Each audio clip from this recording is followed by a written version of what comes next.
Well, a new season is afoot as the Grand Rapids Ballet's 2025-26 season kicks off this week. And this is extra special as it's starting with resident choreographer Penny Saunders' debut production. Yeah, it's called Sherlock, a thrilling new ballet running this weekend in the world premiere, a major collaboration that involves 3 ballet companies across 3 time zones. Wow, there's even a special family matinee we want to make sure that you know about. Joining us in studio, of course, we have the work, right here, Penny Saunders. She made it right there, Nigel Tahoe, and of course the artistic director James Franco from the ballet. Good morning to all of you. Good morning. Thanks for being here. Let's start with Sherlock as I said 3 time zones, James. How are we working this out? What different ballet companies are involved? Yeah, so this is a co-production with Ballet Idaho in Boise, Nashville Ballet in Tennessee, and Grand Rapids Ballet. So Penny presented this idea to me and those other 2 directors, and we said, yeah, this is great. We can create something a little bit larger than we could create on our own.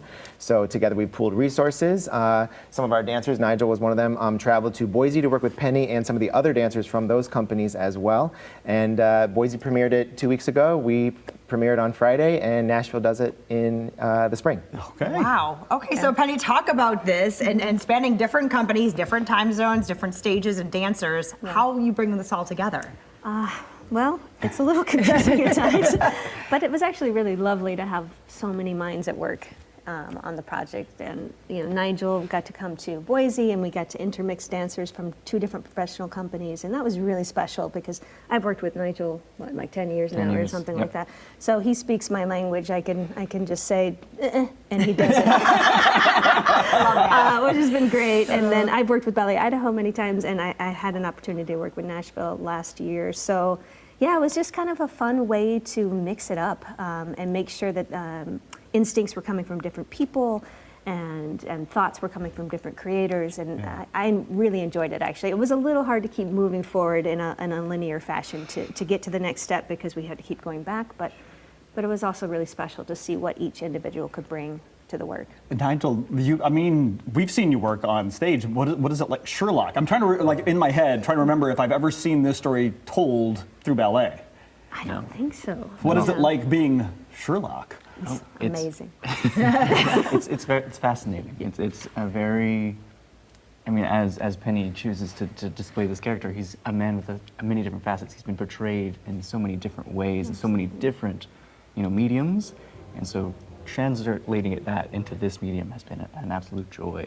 Yeah. It's because he's such an analytical thinker, so much to do with words, and suddenly that's being portrayed by our movement, by our bodies.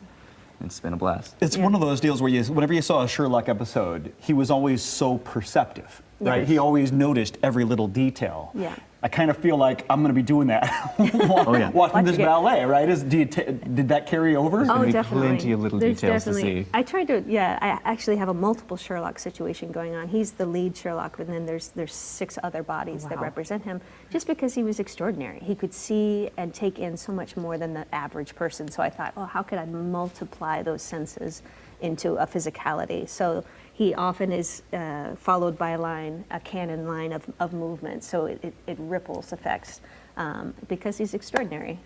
That character, that's why we all loved him, and he could figure things out that no one else could. I love that so much, and what a joyous time to celebrate the opening of this ballet in the season. But something a little bit, that we don't love to talk about is the cut of funding for arts as a whole, impacting the ballet. Let's talk about that and how you're still able to try to overcome that and bring this to Grand Rapids and beyond.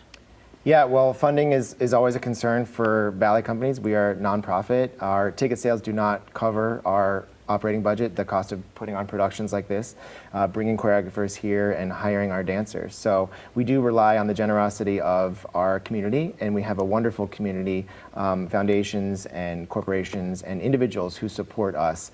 Yes, the government side of the funding is a little bit more in question right now. So we do we're depending more than ever on the community around us. So we are Michigan's only classical professional ballet company right here in Grand Rapids. I think people are very proud of that, and they want to see us continue to be that and continue to thrive here. So that's important to us, that we keep doing our job as as well as we can, but we do need the support of everyone out there to keep us alive.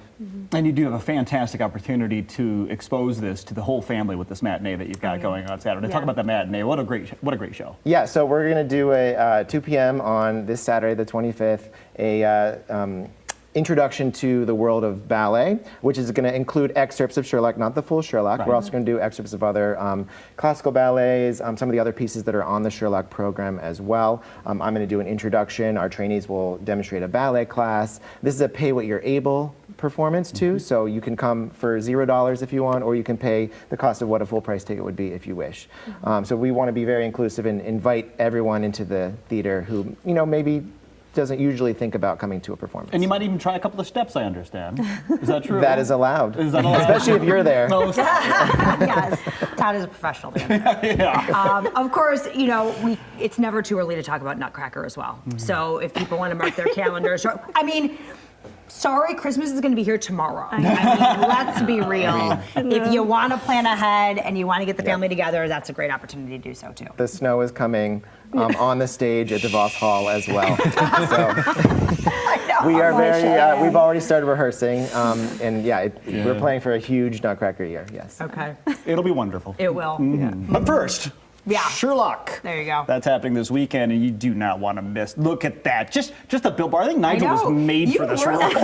That looks just perfect. grballet.com. Get your tickets.